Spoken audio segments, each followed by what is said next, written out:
Under confidence, నా వల్ల అవ్వదు, I'm not good enough, I'm not good enough.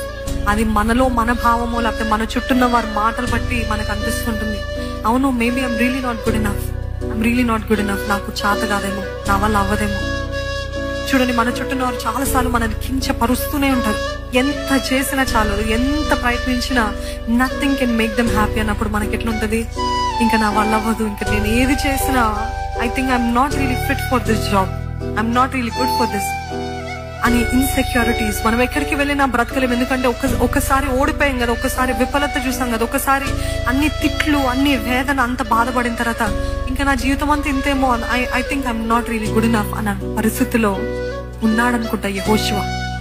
ఆ పరిస్థితిలో ఉన్నప్పుడు మోషే కాదు బలపరిచింది, తన చుట్టూన్న వారు బలపరిచారని ఉంది ఆ వాక్యంలో. కానీ మొట్టమొదటిగా ఎవరు బలపరిచారు తెలుసా? ఆయనని దేవుడు తానే. మనుషులు మన చుట్టూన్న వారు చెప్పరు, చాలాసార్లు చెప్పరు, నువ్వు చేయగలుగుతాను, నువ్వు చేయగలుగుతాను, ఇంకా కావాలంటే ఈర్ష్యతోటి, కుళ్ళుతోటి మనల్ని కింద లాగి త్రొక్కేయడానికి సిద్ధంగా ఉంటారు.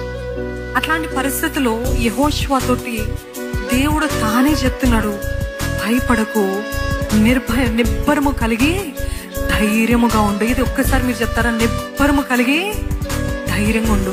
ఈరోజు దేవుడు తానే మీతోటి చెప్తున్నానండి.